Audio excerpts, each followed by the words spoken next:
Olá pessoal, aqui é Ari Cabral e vocês estão ouvindo No Cinema, um podcast do Cine Pipoca Cult. Hoje nosso episódio é História, Câmera, Ação, uma série especial sobre história, ela mesma, com H maiúsculo. E vamos discutir não só ela, mas ela nos filmes.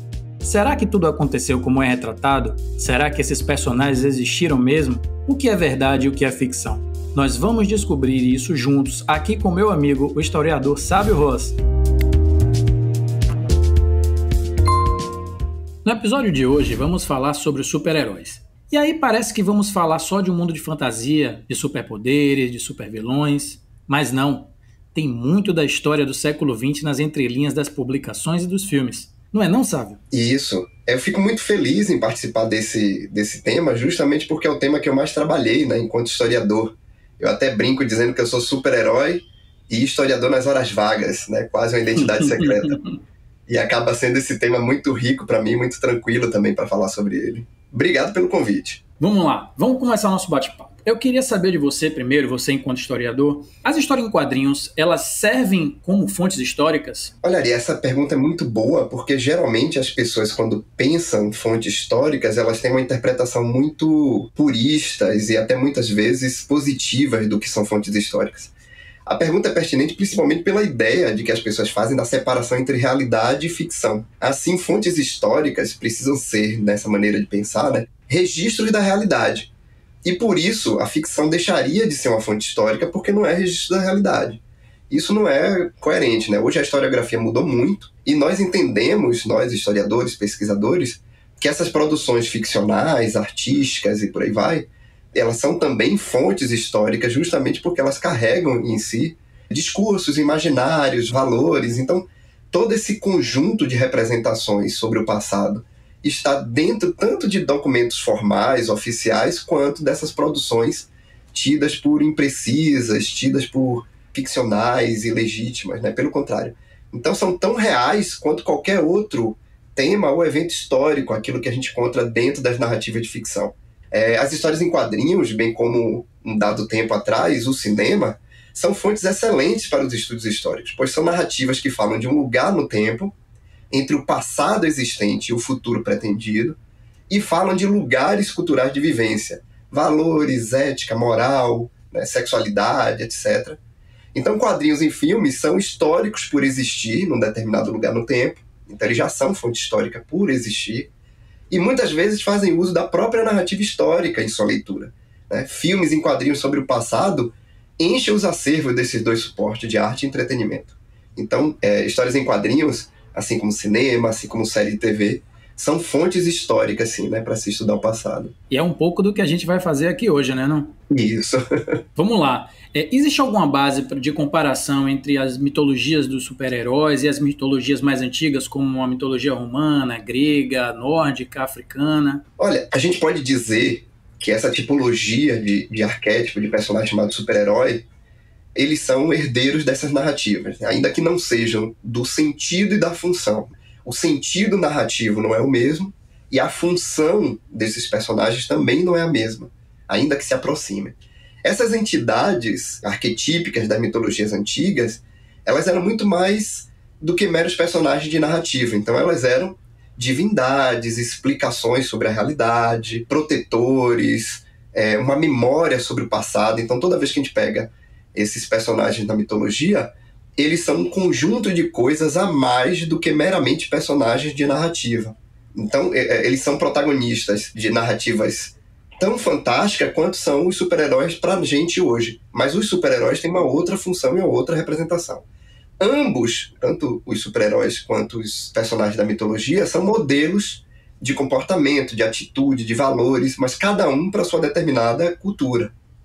Então podemos entender que os super-heróis estadunidenses, eles são apropriações narrativas desses arquétipos, principalmente do herói da cultura ocidental, o herói grego, passando pelo herói cristão medieval, até os heróis da literatura romântica da modernidade, mas eles são muito mais do que isso, eles acabam sendo produtos ideológicos, pedagógicos, muito mais atrelados à sensação que nós temos do século XIX e XX para cá, de estarmos consumindo algo que é inverossímil, conscientes de que é uma narrativa ficcional. Então, obviamente, Estamos falando de uma tradição narrativa que foi moldada, né, por um mundo nortista, primeiro por narrativas produzidas na Europa e depois nos Estados Unidos, e que, por conseguinte, são narrativas hierarquizadas por raça, gênero, classe. Por isso que nós temos tantos heróis brancos, com valores médios, e não temos tantos heróis negros, ou heróis mulheres, heroínas, né, no caso.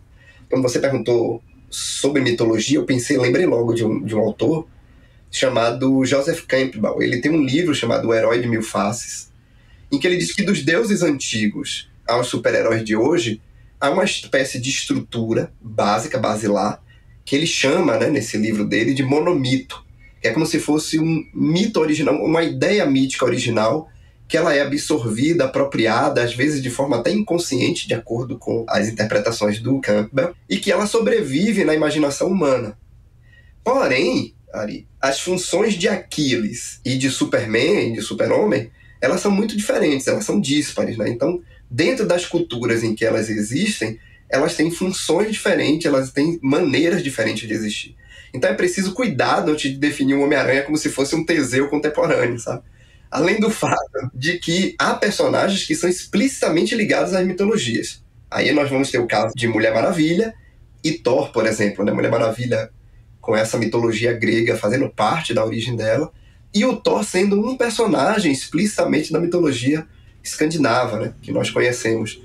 Nesses casos, as narrativas do passado são absorvidas de maneira a entender a vivência do presente. Então, tanto a Mulher Maravilha não é um personagem da mitologia grega, quanto o Thor, por mais que ele seja uma apropriação, ele está muito mais próximo de um rockstar dos anos 60 Sim. Né, do que o deus nórdico do trovão. Então o cinema faz isso o tempo todo, né? Toda vez que produz filmes ou séries baseadas direto ou indiretamente na mitologia antiga, o cinema, as histórias em quadrinhos, esse suporte de ficção, eles fazem essa readequação daquela narrativa anterior, mítica, para o que é de hoje em dia. Se adapta, né, no caso. Certo.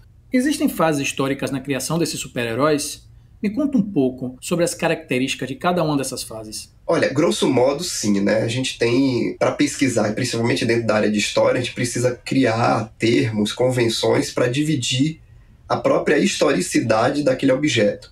Então, se a gente está falando de um objeto como histórias em quadrinhos, assim como a gente tem para literatura, assim como a gente tem para cinema, para outros campos, a própria história ela é dividida em etapas, né, periodizações que a gente tem para se locomover nessa viagem no tempo. Então podemos mesmo, grosso modo, dividir a história desses super-heróis estadunidenses através dessas eras, né? Era de ouro, era de prata. Não apenas eles, mas aqueles que vieram antes deles e aqueles que vieram depois desses super-heróis. Além das diversas tipologias de narrativa, como Velho Oeste, terror, comédia, erótico. Nós temos diversos períodos e lugares nacionais, culturais para cada uma dessas narrativas.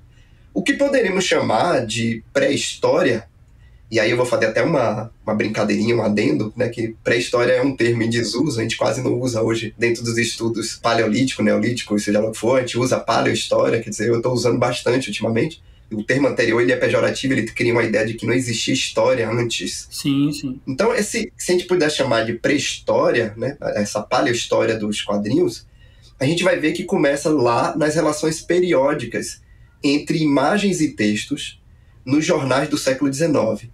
Mesmo antes disso, temos essa dinâmica em documentos manuscritos árabes, medievais, até mesmo chineses e japoneses já produziam essa relação entre texto e imagem. Então nós vamos ver um monte de livros, assim, muita gente vai dizer assim, os quadrinhos, eles são herdeiros dos hieróglifos egípcios. Então a gente vai ver essa relação entre imagem e texto desde muito antes. Porém, por que eu falei do século XIX e os jornais do século XIX? É a primeira vez que nós temos a narrativa enquanto produto, né, e um produto específico para consumo de entretenimento. Então, antes disso, essas narrativas que juntavam imagem e texto, que a gente não pode chamar de histórias em quadrinhos da antiguidade, porque não eram histórias em quadrinhos, eram outras coisas. Elas tinham outras funções, elas funcionavam de outro jeito.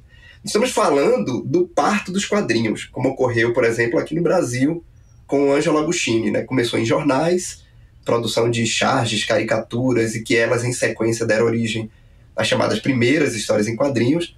Mas se a gente for pensar o super-herói, a chamada Era de Ouro do super-herói, é justamente esse período que as histórias em quadrinhos, essas narrativas gráficas, se consolidaram enquanto produto da indústria de entretenimento. Criar super-herói durante esse período, que a gente chama de Era de Ouro, um período de crises, problemas sociais urbanos, acabou se tornando algo rentoso e deu origem a um produto específico que a gente chama de histórias em quadrinhos. Nasceram os mais conhecidos personagens nesse período. Super-Homem, Batman, Mulher Maravilha, né? Esses deuses míticos, como você comparou há pouco. Sim. Se a gente pensar nas outras eras, a Era de Prata, a Era de Aço, a tal Era Contemporânea, o que nós estamos narrando são as transformações na narrativa. Na Era de Ouro era uma narrativa muito simplista. A Era de Prata vai atualizar essa narrativa com mais cientificidade, né, com coisa científica, com elaborações de conhecimento científico e tal. A Era de Aço vai trazer uma humanização desses personagens, inserir eles em problemas mais humanos, né, de certa forma. E a Era Contemporânea que vai realmente inserir essas narrativas no debate público sobre o que são super-heróis. Então essas definições das eras, dos períodos, ela é utilíssima para a gente entender a história toda, né, desses personagens. Então, de uma certa forma, durante o tempo, vai acontecendo uma desmistificação desses super personagens, não é isso? Eles vão deixando de ser seres inatingíveis e passam a ser cada vez mais humanos, com problemas corriqueiros, não é mais ou menos isso? Isso. Como eles vão se tornando um produto cada vez mais popular, eles vão se afastando das narrativas anteriores e se aproximando dessas narrativas contemporâneas, mais sensoriais, mais de sentido existencial. Então tem essas todas mudanças. A gente consegue ver essa mudança, por exemplo, se a gente compara o Super-Homem ao Homem-Aranha. Sim. A gente vai ver que um é um homem adulto, branco, empregado, é um jornalista e tal, e o outro é um adolescente que está começando a vida, é fotógrafo de um jornal, ganha mal. Então nós estamos vendo já como essas transformações ocorrem e dentro do próprio produto, né? Tô falando de Super-Homem e Homem-Aranha. A gente não precisa nem ir muito além. Sim. Me conta, qual foi o primeiro quadrinho assim de super? Foi Fantasma? Foi Mandrake? Foi Superman? É capciosa essa pergunta. É, muito. E curiosamente, dentro do meio de pesquisa, ela é uma pergunta que também causa imprecisão dentro dos próprios pesquisadores. Então a resposta, ela necessita definir primeiro o que a gente está chamando de super-herói. Pelo próprio nome, super-heróis, né? Heróis super. São adaptações, atualizações do conceito de herói, geralmente presente na literatura romântica, né? Mas que foi se diversificando com o tempo. Lugares e culturas diversas produziram esses heróis, que a gente chama de herói. Por exemplo, Gilgamesh foi o herói principal da história e mitologia suméria, né? Ele é descrito como um rei real da realidade em si e como personagem de diversas narrativas fantásticas. Então Gilgamesh, ele é um herói para aquela cultura, ele tem valores daquela cultura. No caso aqui de personagens da ficção, como você citou, Mandrake, Fantasma, Super-Homem, esses personagens, Fantasma, por exemplo, de 1936, criado pelo Lee Falk e o Ray Moore, e o Super-Homem, de 38, quer dizer, poucos anos depois, né, do Joe Shuster e do Jerry Siegel, são personagens, eles são herdeiros desse herói da literatura.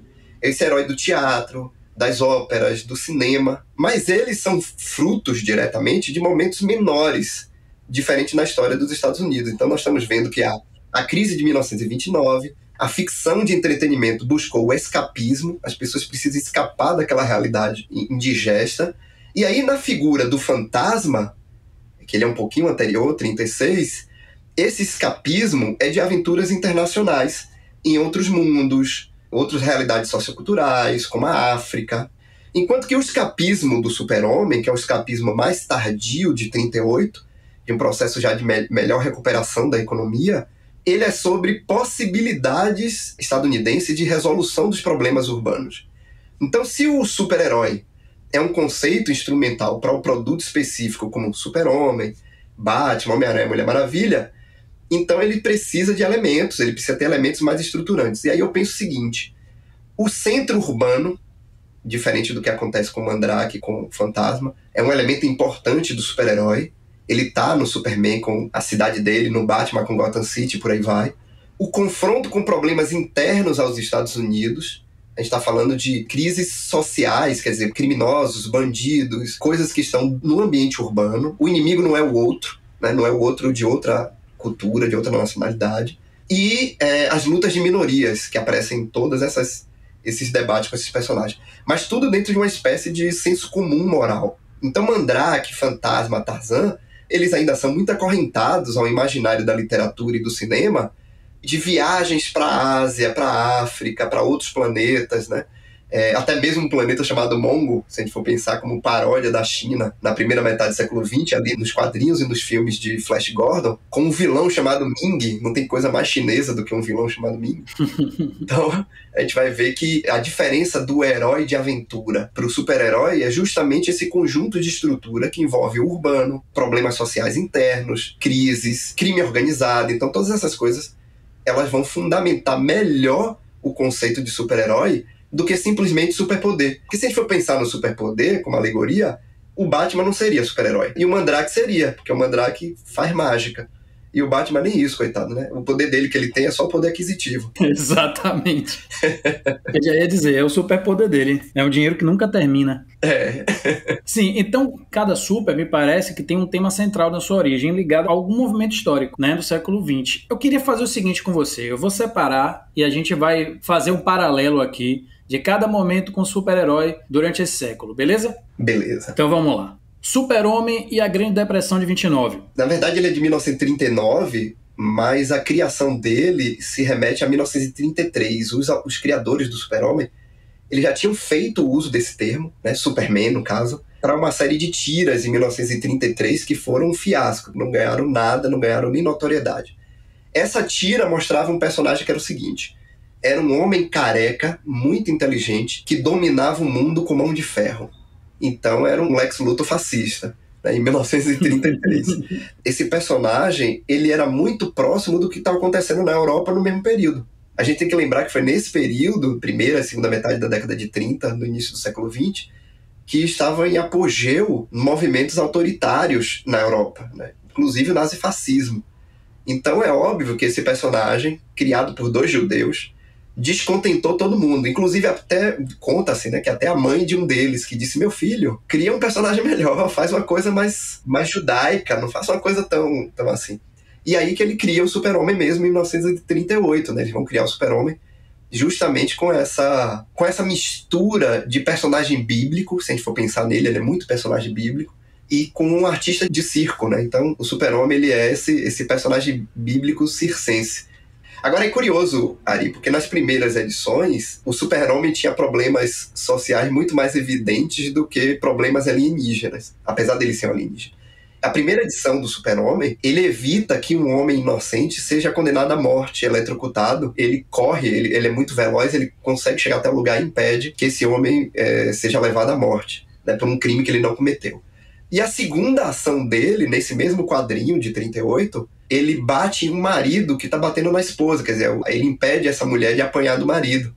Então, essas questões sociais, elas são muito mais evidentes no início do Super-Homem do que no período posterior, que ele virou um personagem ultra poderoso. Nesse período ele nem voava. Eu assistindo ao filme Look Up in the Sky, né, que conta a história do Superman, eu acho interessante como eles falam que ele era um personagem que utilizava muito mais o intelecto. E depois ele passou a ser um personagem que utilizava muito mais poderes físicos, né, como uma super força, olhos de laser, voar, né, quer dizer, voar um pouco depois. Ele fala também que um dos primeiros poderes desse era dar saltos enormes, então não era ainda voar.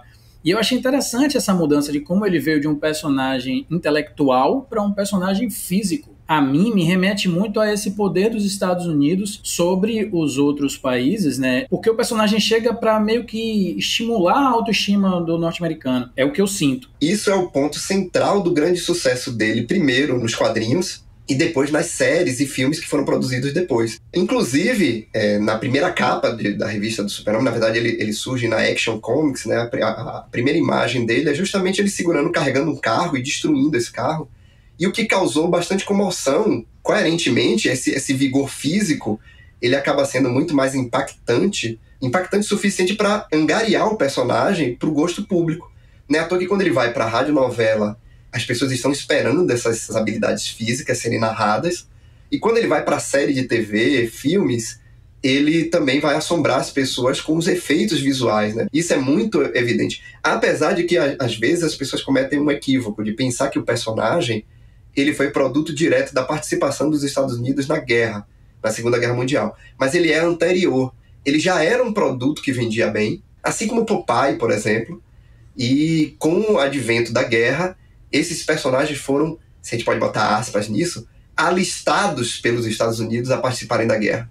Então a gente vai ver o Super-Homem participando da Segunda Guerra Mundial nos quadrinhos, justamente porque ele foi alistado como um produto narrativo para a guerra. Uma outra coisa que me chamou a atenção também é que você fala que o Superman ele é um personagem de viés cristão, e no filme Homem de Aço, de 2013, o diretor ele deixa bastante claro isso em vários momentos do filme, inclusive no momento em que ele desce da nave numa posição de cruz, na posição de um Jesus crucificado. Eu acho que o diretor ele foi bastante feliz nesse filme em fazer esses paralelos de Jesus e do cristianismo com o personagem do Superman. Nos quadrinhos é a mesma coisa, né? Porque se a gente for parar pra pensar, ele é uma esperança enviada do céu, enviada de outro lugar. O pai dele coloca ele numa nave. O filme de 1979 também brinca com isso, né? Jor-El, quando vai enviar o filho, ele também faz todo esse preparo, quase de uma cenografia litúrgica, religiosa, né? Então, o Super-Homem é esse Messias enviado, né? Para salvar a humanidade de si mesma. Exatamente. Vamos mudar de super-herói. Eu quero saber qual a ligação de Batman e a criminalidade no período da Lei Seca. É um personagem de um ano depois do Super-Homem. Super-Homem de 38, Batman de 39. O Batman foi criado com uma proposta de combater mesmo o Super-Homem enquanto produto, calma, não enquanto adversário. O sucesso do Super-Homem foi tanto que Bob Kane, que foi um roteirista de narrativas policiais, foi convocado pelos editores, né, junto com Bill Finger, para justamente produzirem algo que conseguisse ter tanto sucesso quanto o Super-Homem. Então, esses autores resolveram pensar em como inserir um personagem que não fosse necessariamente uma cópia do Super-Homem, mas pudesse ser tão interessante quanto ele. E aí, entre as ideias diversas que eles foram produzindo, eles acabaram criando o personagem que a gente conhece como Batman, né? O Batman foi inspirado primeiro em um filme dirigido pelo Roland West chamado The Bat. É um filme de 1926, né? O Bill Finger chegou a comentar isso na criação do personagem. É um filme assim, é uma mansão e que tem várias pessoas ricas nessa mansão e começam a acontecer crimes nessa mansão, assassinatos e roubos, e ninguém sabe quem é, né? E ficam acusando um ao outro e, na verdade, no final das contas, descobrem que é um bandido chamado The Bat, né? É um homem vestido de morcego cometendo crimes. Então Batman é quase o inverso disso, né? Ele é um herói vestido de morcego. E que ele tinha uma arma no começo, né? O personagem nos quadrinhos, eu escrevi até um artigo chamado Batman tinha uma arma, que é justamente isso, mostrando que o personagem, nas primeiras aventuras dele, assim como o Fantasma, assim como outros personagens anteriores, ele portava um revólver, uma pistola, e usava ela com muita tranquilidade.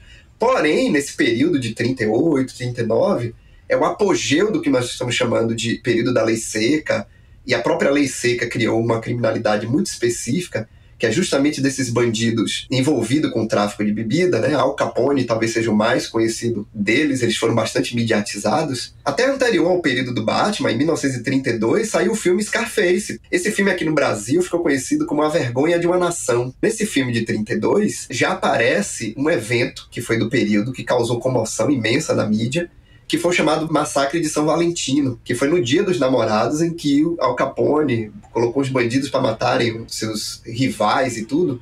E aí isso aparece inclusive no filme. No filme tem a cena do chamado Massacre de São Valentino. Então esse debate inteiro no período sobre as pessoas poderem ou não ter armas, legalização da arma, quanto mais arma na mão das pessoas, mais armas também tomadas pelo crime organizado. Então houve uma campanha midiática de contrária às armas. E aí os editores do Batman entraram nessa campanha. E a primeira coisa que eles fizeram foi, ó, tira o revólver desse cara. E aí teve todo um processo de higienização do Batman com o revólver. Inclusive para se criar um mito nele maravilhoso, que as pessoas adoram até hoje em filme, que é de dizer, olha, o Batman não usa arma. Ele só prende, né? Ele não mata. É. Filmes foram importantes para a mitologia do Batman, né? Se a gente for pensar no vilão, o Coringa, foi um filme de 1928 chamado O Homem que Ri, de direção do Paul Lani, com o ator Conrad Veidt, que faz o personagem principal. Ele é a inspiração para criar o Coringa. E o Coringa, nas primeiras histórias, ele era um gangster, um cara de palhaço. Inclusive, no filme Batman, do Tim Burton, que é o Jack Nicholson que faz, ele é um gangster também ali, não é? Isso. Quando o Tim Burton construiu a narrativa para aquele filme, o objetivo dele era buscar o Batman original. Ele não queria o Batman da série de 1966, que era um Batman cômico, colorido. De barriguinha. Isso. Então, o Burton, ele disse, não, eu quero o Batman nas suas raízes, nas suas origens. E aí ele foi buscar esses primeiros quadrinhos. Quando ele fez isso, obviamente, ele viu aquele cenário de gangster, crime organizado, esses bandidos bem vestidos, né? Que a gente vê muito nesse primeiro filme do Batman, né? A gente vê esses bandidos de paletó, gravata, chapéu, né? Gangster mesmo. Então vamos lá, Sávio, vamos continuar. Mais um super-herói.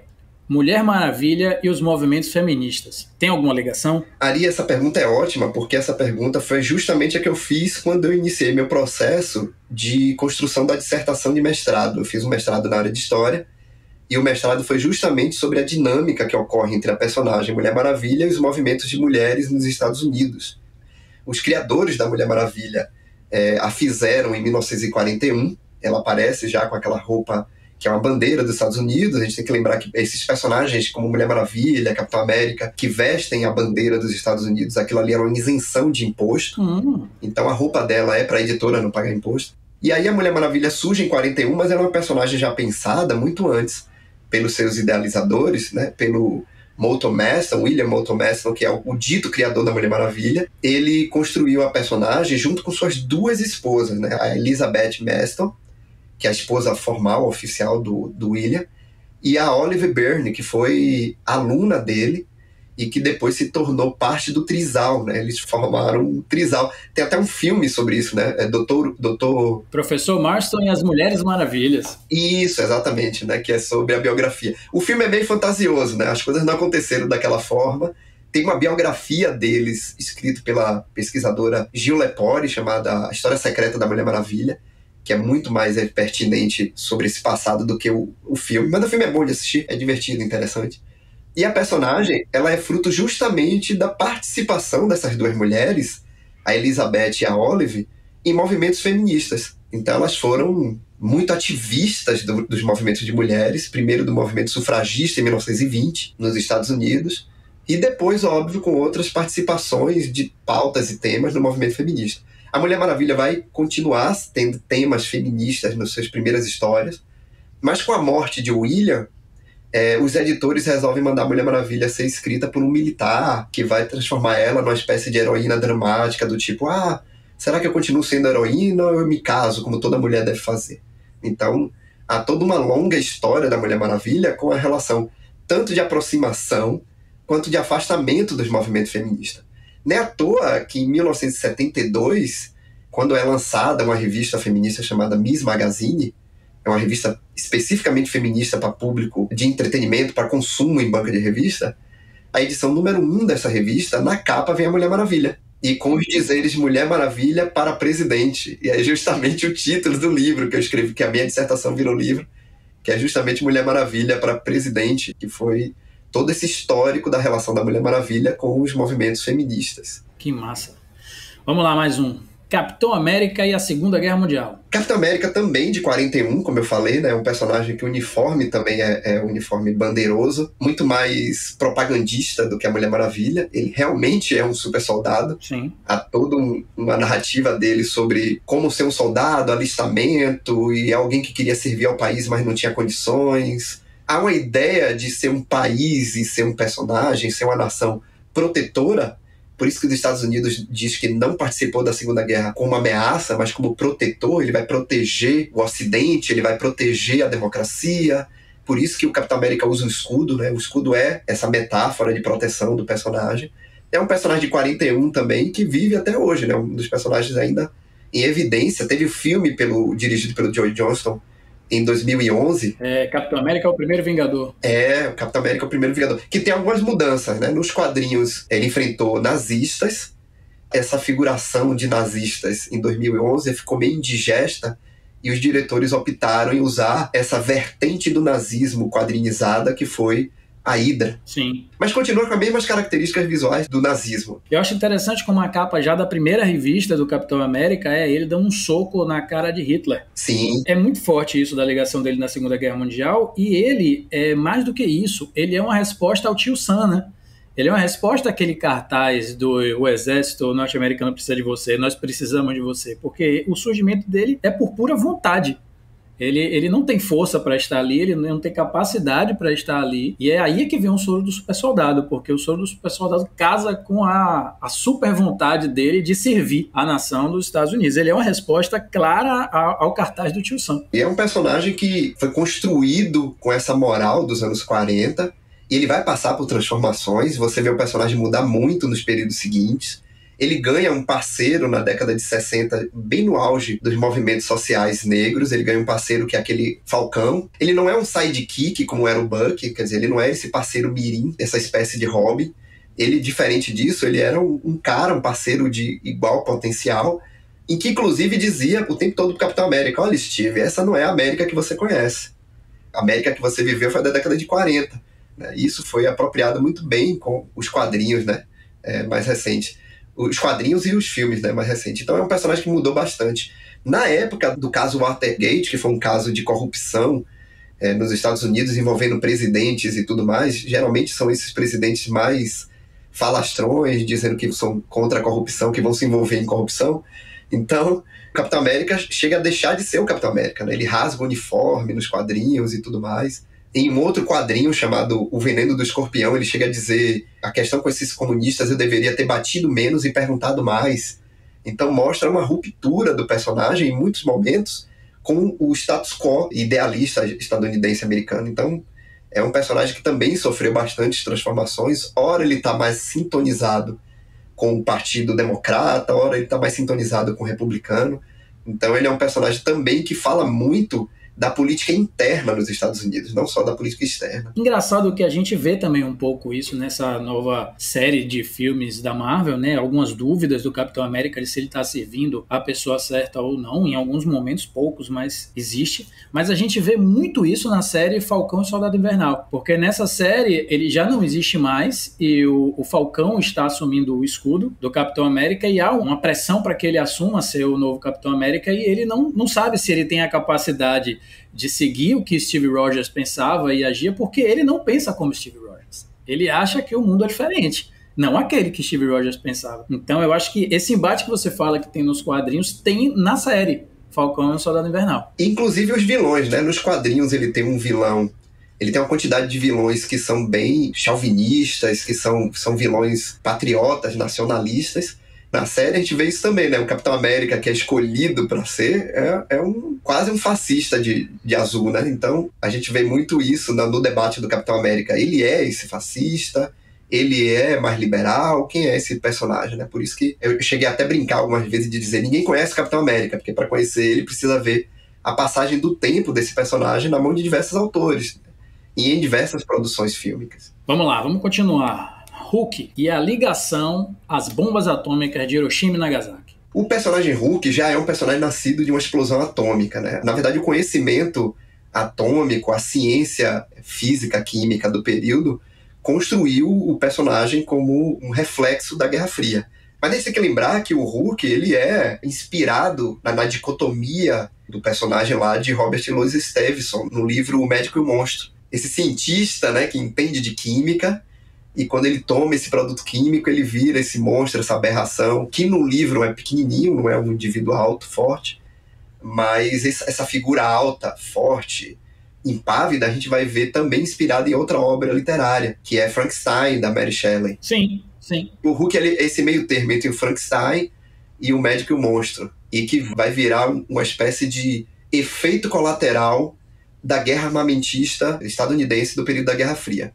Então ele é o medo causado dessas explosões das primeiras bombas, Hiroshima e Nagasaki, todo espanto e assombro que foi tido com aquela atitude estadunidense, mas ele é também uma espécie de subproduto dessa Guerra Fria. Ele está muito mais próximo à relação entre ciência e militarismo, que a gente vai ver muito, tanto dos Estados Unidos quanto da União Soviética. Nos quadrinhos é até um agente secreto russo que sabota o teste. Nos filmes que saíram depois, até na verdade na série de TV de 77, com aquele Bill Bixby e o Lou Ferrigno, tanto nos filmes também seguintes, nós não temos essa relação de Guerra Fria mais. Não há mais esse teor de confronto, de ameaça, e por isso o surgimento do Hulk. Uma coisa que eu acho interessante entre os quadrinhos e os filmes é que, como eles vieram em épocas diferentes, existem medos diferentes nas épocas diferentes, e aí o surgimento muda. né? Você agora estava falando de Hulk, que quando surgiu nos quadrinhos havia toda uma incerteza sobre energia nuclear, de como ela seria utilizada, e aí eles colocam justamente um cientista que está querendo fazer algo bom, mas de repente explode, ele vira o Hulk, quer dizer que originalmente seria uma coisa ruim. Eu acho que faz até um paralelo com as bombas atômicas de Hiroshima e Nagasaki, muito interessante, que a energia nuclear poderia ser utilizada para algo bom, como é, né, para a criação de energia. Mas também foi criada uma bomba, né? Há um viés aí. E eu acho isso muito parecido. Mas quando ele vai para o cinema, que já vem depois dos anos 2000, ele já vem com a ideia da genética. São as transformações na ciência que alimentam a criatividade na construção dos heróis, né? Dos personagens. Isso. E aí vamos falar de engenharia genética e vamos falar de X-Men. Ah, sim. Que X-Men lida muito sobre genética, fala muito sobre genética, mas também tem um assunto muito interessante por trás, que é o racismo. Tem até uma anedota, livros falam sobre isso, de que quando o Stan Lee estava criando os personagens, a ideia inicial era de chamar os personagens de The Mutants, né? Os mutantes. E aí eles brincaram, dizendo, as pessoas não sabem o que são mutantes. O que pra gente pode parecer bobo, até ofensivo, mas para 1963 talvez isso tenha bastante razão. Então as pessoas não sabiam que era mutante, então ele deu o nome de X-Men, X-cromossomo e tal. Na verdade, a leitura superficial de qualquer coisa científica, ela já era suficiente para dar pano de manga para fazer personagens, heróis e vilões nos quadrinhos.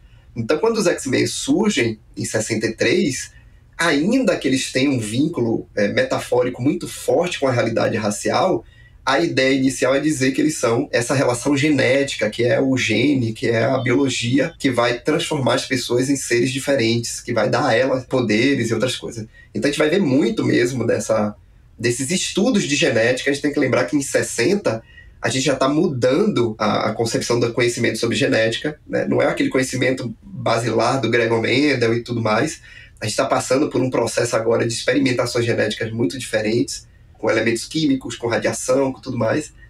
E aí, esses X-Men surgem como esse fruto da tecnologia. Mas como você falou, Ari, eles também são uma metáfora às demandas raciais nos Estados Unidos, principalmente as demandas negras nos Estados Unidos. Charles Xavier, com seu sonho de um mundo convivente entre seres humanos e mutantes, é o mesmo discurso de Martin Luther King, né, de que negros e brancos possam estudar juntos, beber no mesmo bebedouro, né, entrar no mesmo ônibus. Era isso que estava sendo reivindicado em 1963. E o vilão, Magneto, ele é, óbvio, uma alegoria para o Malcolm X, que é um líder do movimento mais radical negro, de que não quer acordos entre negros e brancos. Uma espécie de revanchismo. É óbvio que é um revanchismo ali do Malcolm X, de externação discursiva, né? Mas que é bem diferente do vilão mesmo, Magneto, que quer, né, a mortandade das pessoas e por aí vai. Então nós vemos dois pontos de vista diferentes sobre o mesmo problema racial. E aí valeria o debate. Os X-Men, eles são uma nova espécie humana, eles são mutações humanas, eles são... O que é que eles são, né? E como a gente trata essa dinâmica dentro da nossa metáfora racial. Os seres humanos são o mesmo ser humano, essas divisões raciais, porque elas são construídas sociologicamente, que nem ocorre com o evento dos X-Men. A gente vai ver nos quadrinhos dos X-Men, nos filmes. O filme de 2000, 2003, essa primeira trilogia até 2006, as sequências, acho que a quantidade de filme é muito grande dos X-Men. Sim. Aí tem dois vieses de debate do preconceito nas filmografias. Tanto o debate da questão racial, e a gente pode ver personagens que são ditos como assombrosos e feios, de cor azul, por exemplo, como Fera, Noturno, né? Ou na questão que envolve sexualidade. Se a gente pensar na vampira, há de se fazer com facilidade a metáfora dela com doenças envolvendo toque, ou envolvendo contato físico, como a AIDS. Sim. Né? Então, essas diferenças, esses preconceitos todos, eles são absorvíveis pela metáfora dos X-Men. Isso é muito legal também. Sim, muito legal mesmo. Nem tinha feito esse paralelo da vampira com a AIDS, mas é muito bom mesmo.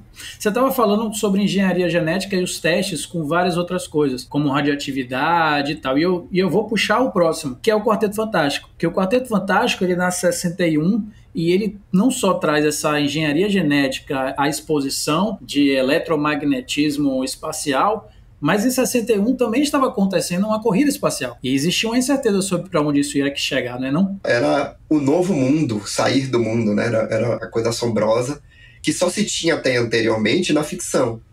Viagens espaciais já existiam na ficção, mas elas tinham pouquíssimo conhecimento.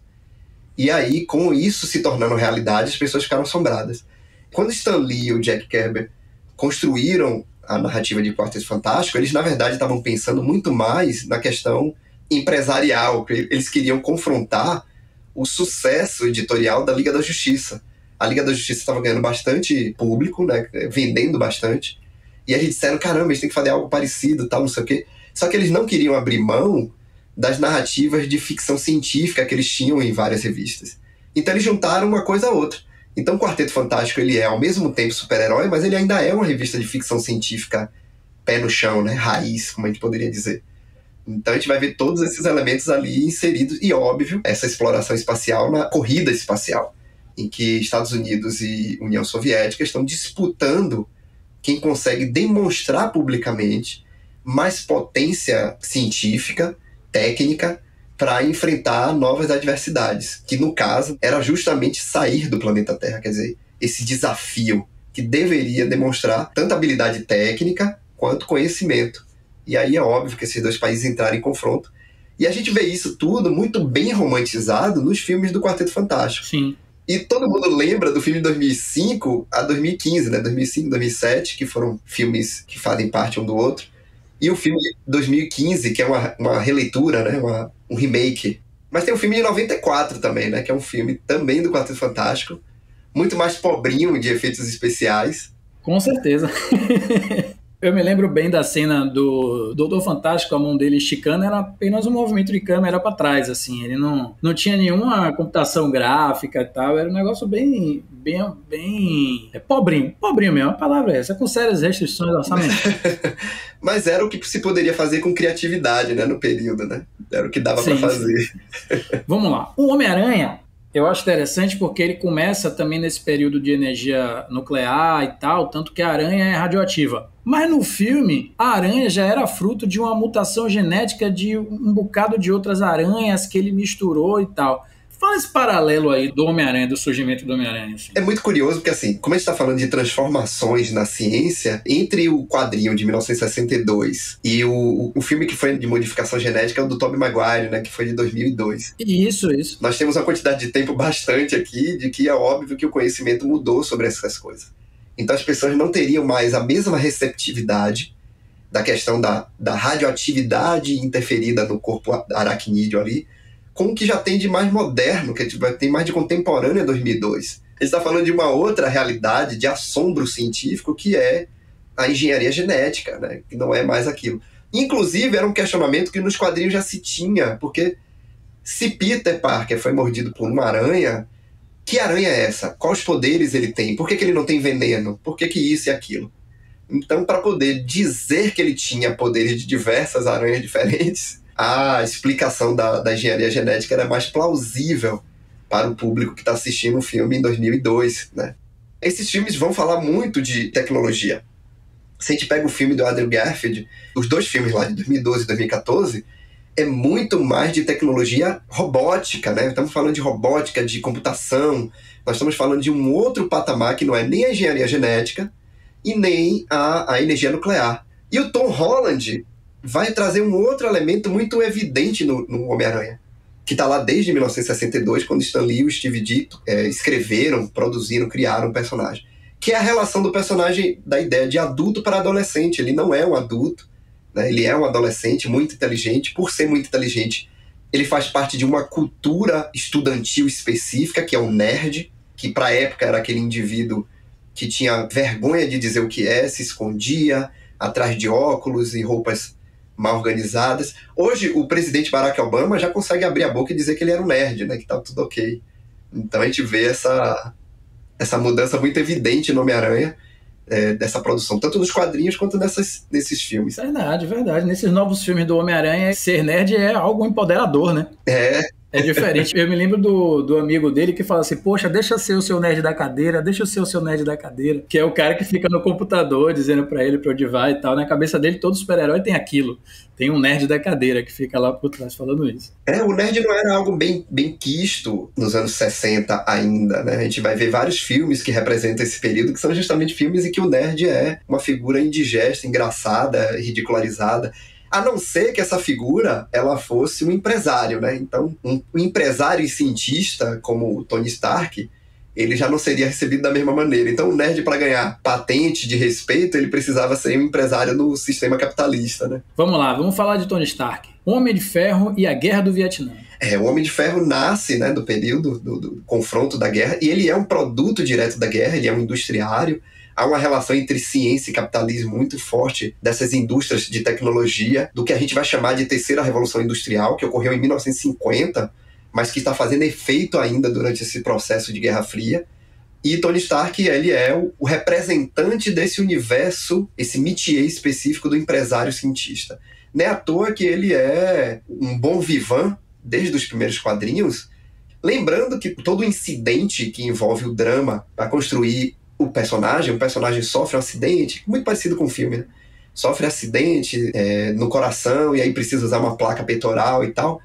Ele surge na dinâmica com o Vietnã, né? Os Estados Unidos está participando da chamada Guerra do Vietnã, que é uma guerra indireta, por isso o termo Guerra Fria, né? Os Estados Unidos e a União Soviética estão apoiando lados diferentes de uma disparidade de conflito que está acontecendo na região da Ásia, ali no país chamado Vietnã. E aí o Tony Stark vai vender armas. E aí nessa de vender armas, de ser um industriário, ele é sequestrado pelos vietnamitas, pelos vietcongs, né, como eram chamados. E aí há todo um processo de representação desse adversário ideológico, político, bélico, nesse cenário estadunidense das histórias em quadrinhos do Homem de Ferro. Com o filme mais recente, a gente vai ver que é inconcebível colocar o Vietnã como cenário, porque o Vietnã não existe mais como tabuleiro estadunidense. E aí o cenário mais próximo que se tem disso é óbvio que é o Afeganistão. Então Tony Stark vai ser sequestrado agora pelo Talibã, que não tem esse nome, né? Que são os 10 anéis ali e tudo, mas ele é sequestrado por esse grupo terrorista, visivelmente islamizado, visivelmente arábico, que o empresário Tony Stark vai lá proteger aquelas pessoas desses terroristas. Então isso fica muito evidente no filme também. Essa relação com a Guerra Fria, com a Guerra do Vietnã, ela ganha um outro cenário. Agora é a guerra ao terror, né? Agora ele é um representante dos Estados Unidos na guerra ao terror. Para você ver que a construção do herói, do super-herói, ela está sempre atrelada a essa expectativa política de construção das hierarquias do que é bom e do que é mal, do que é certo e do que é errado. Sim, a gente citou vários aqui que estão ligados sempre, não só à tecnologia, mas à política. A política do seu tempo. Sim. Vamos lá, eu quero falar agora sobre Luke Cage e o Blaxploitation. Todo mundo conhece ele mais por conta da série mais recente, mas é um personagem de 72... É um personagem bastante interessante. Ele a gente poderia chamar ele de anti-herói. Ele é da categoria muito próxima do que é o Wolverine, do que é o Justiceiro, que são esses heróis que não são tão bons assim, não são tão moralistas quanto o Super-Homem. Então ele segue um realismo de protagonistas e ele está inspirado nessa onda de exploração de um mercado negro, de consumo de entretenimento, que a gente chama de Blaxploitation, né? Esse Blaxploitation foi um período da década de 70 nos Estados Unidos, onde autores negros, atores negros, atrizes negras se juntaram para produzir um cinema para a população afrodescendente nos Estados Unidos. Então a gente vai ter uma quantidade imensa desses filmes que inclusive fazem reconstruções do imaginário sobre crime, sobre polícia, sobre guetos, né, nos Estados Unidos, esses bairros negros, esses bairros pobres. Luke Cage, ele surge nesse cenário e ele tem muito desses personagens, então dá pra ver nele uma quantidade enorme de referências ao próprio cinema Blaxploitation. Mas não só ele, né? Se a gente pensar, a primeira Capitã Marvel, chamada Monica Rambeau, ela foi inspirada também no Blaxploitation, numa atriz chamada Pam Grier. A Pam, ela fez um filme em 73 chamado Coffee, e que é uma atriz belíssima, e ela usa um black power enorme e tal. E a primeira Capitã Marvel, a primeira mesmo, antes que a que a gente conhece no cinema hoje, ela foi a Monica Rambeau, uma mulher negra, né, nos quadrinhos, com a roupa branca, chamada Capitã Marvel. Enquanto a personagem que a gente conhece dos cinemas, nos quadrinhos ela era chamada de Miss Marvel. né? Não era capitã ainda, não tinha subido de patente. Sim. Esse Blaxploitation, ele não foi importante só pro Luke Cage, né? Ele foi importante para uma quantidade enorme de personagens negros no período da década de 70, né? O próprio Falcão, ele é fruto desse Blaxploitation, não no cenário cinematográfico, mas no cenário musical, né? A roupa dele é a roupa de um dançarino, de um cantor dançarino da Black Music dos anos 70. E a série tem muito disso, né? Eu acho, a série Luke Cage tem muito disso. A série repete justamente esse cenário. É uma espécie de atualização do Blaxploitation, aquela série ali. É um elenco majoritariamente negro e com dramas e com circunstâncias que envolvem justamente a comunidade, né? Não envolve um cenário mais amplo, né? Ele é muito mais pontual e específico, o que acaba sendo bem interessante mesmo para a série. Eu juro que eu queria ver mais de Herói de Aluguel na série de Luke Cage, mas eu gosto. Depois a gente vai fazer um programa só sobre Blaxploitation, viu? Eu também acho. Já me convida. Você está convidadíssimo sempre. Sim, vamos mudar um pouco de personagem porque eu quero falar sobre o Wakanda. Ah, sim, né? Eu quero saber qual foi o momento em que ele surgiu nos quadrinhos e qual foi o segundo momento quando o Wakanda vem pro cinema. Quais são as diferenças básicas, assim? Primeiro que ele surge... A cidade de Wakanda, né? Wakanda é uma cidade fictícia criada pela Marvel. A Marvel tem quase que uma geografia de cidades fictícias, quando eles não querem usar a cidade real. Isso para a política externa, porque para fora do mundo a Marvel adora inventar cidades, mas para dentro do próprio cenário é Nova York mesmo, né? Eles não mudam. Então, Wakanda é uma dessas cidades construídas por essa geografia ficcional da Marvel. Ela surge já em 66, né? Quando o Pantera Negra surge nos quadrinhos em 1966, procurando o Quarteto Fantástico, ele leva os heróis do Quarteto Fantástico até Wakanda. E aí ele mostra Wakanda como sendo um território que, por não ter tido contato com a escravidão, não ter tido contato com a neocolonização branca dos países europeus lá, ela pôde se desenvolver. Então ela é uma cidade evoluída, futurista, cheia de tecnologias, mas é óbvio que não abrindo mão de alguns aspectos tribais, né? Então você vai ver um portão de ferro sendo aberto, com tecnologia ultra avançada, mas os dois guardas que estão tomando conta do portão estão de tanga e lança e escudo de vime. Então ele ainda mantém esse imaginário que é muito pertinente à década de 60. A gente tem que lembrar que Pantera Negra é influenciado pelo termo Panteras Negras do movimento dos Panteras Negras, que surge nos Estados Unidos, é um movimento de jovens negros para proteger outros jovens negros da violência policial nos subúrbios das grandes cidades estadunidenses, e que é resquício de uma memória. Eu cheguei a escrever um artigo sobre isso, que é os soldados negros que participaram da Segunda Guerra Mundial, eles formavam uma tropa que eles se apelidaram de Black Panther. Esses soldados que participaram da Segunda Guerra Mundial, já velhos, eles provavelmente lembravam e deveriam falar sobre isso, é uma memória de um passado, né? A ponto de que jovens e adolescentes em 66 também quiseram ser chamados de Panteras Negras. E aí esses Panteras Negras, eles vão reivindicar essa luta racial num cenário estadunidense de perseguição policial. Claro que o quadrinho é muito menos politizado que isso. O quadrinho é um super-herói, é africano, tal, não sei o quê, não. Mas ele traz alguns desses aspectos, sim. Um aspecto que tem tanto nos quadrinhos quanto no filme de 2018 são as guerreiras chamadas Dora Milaje. Elas são baseadas em guerreiras reais. No Daomé, eu escrevi até um artigo sobre isso, no Daomé já existiam uma categoria de guerreiras no século XIX, no reino do Daomé, chamadas Aossi, ou Ahossi, ou Aossi, né, dependendo de como se fale, e que essas guerreiras, elas eram especializadas nas artes militares, as chamadas mães do rei, as mães do Daomé. Então essas Dora Milaje são importantes. Elas foram apropriadas pelos quadrinhos e ganharam essa nova nomenclatura, Dora Milaje, e aparece no filme, né? A Danai Gurira, ela é uma das generais dessa tropa.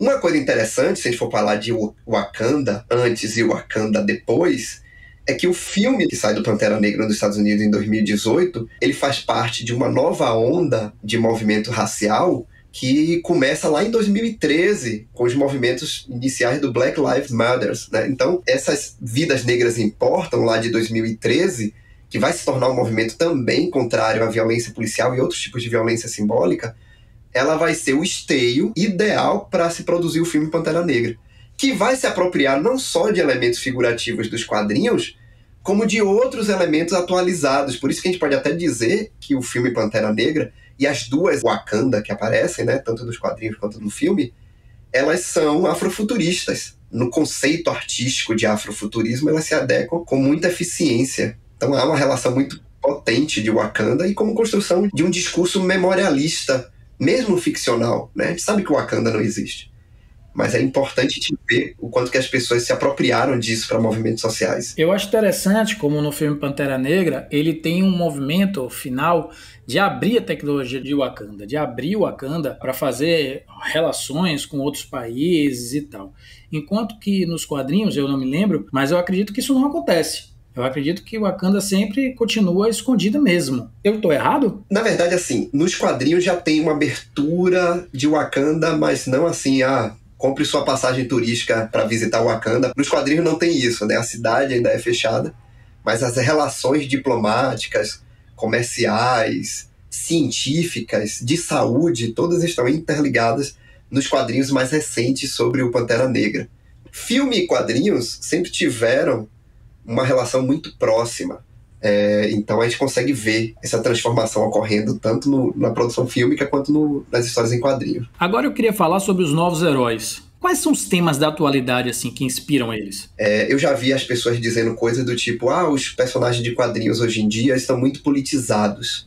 Porque tudo agora virou tema político. A gente acabou de ter um papo aqui agora, duradouro, a gente viu que tema político está inserido nos quadrinhos desde sempre, né? Desde lá do século XIX até a atualidade. O que acontece é que os temas de hoje eles precisam dialogar com as questões mais evidentes, né, e pertinentes para o hoje. E muitas dessas questões ainda estão em evidência de coisas que eram anteriores, como, por exemplo, o movimento feminista nos Estados Unidos, que já está há muito tempo em luta por diversas pautas, a gente diz até que existem ondas diferentes, ele vai ser questionado, quando os editores da Marvel, nos quadrinhos do Thor, resolvem que o Odisson, né, o filho de Odin, Thor, filho de Odin, não é mais digno de levantar o martelo, e aí dá o martelo, deixa esse martelo ser levantado por uma mulher. E a gente vai ter uma mulher com o papel do Thor, né, à toa que vai para o cinema agora. A gente vai ver a Jane Foster ser a protagonista do novo filme do Thor, que dá Thor, né? Não é o Thor, é a Thor. E é óbvio que isso incomoda um público mais reacionário, que vai ver isso como se fosse uma tentativa de politizar os quadrinhos. Os quadrinhos sempre foram políticos. Thor já foi um sapo nos quadrinhos, mas não causou indignação nenhuma. Ele só causou indignação quando o público masculinista vai se sentir afetado pela versão feminina recente dele. O Homem de Ferro já foi negro por um longo período. O Capitão América negro só vai causar descontentamento nesses racistas contemporâneos.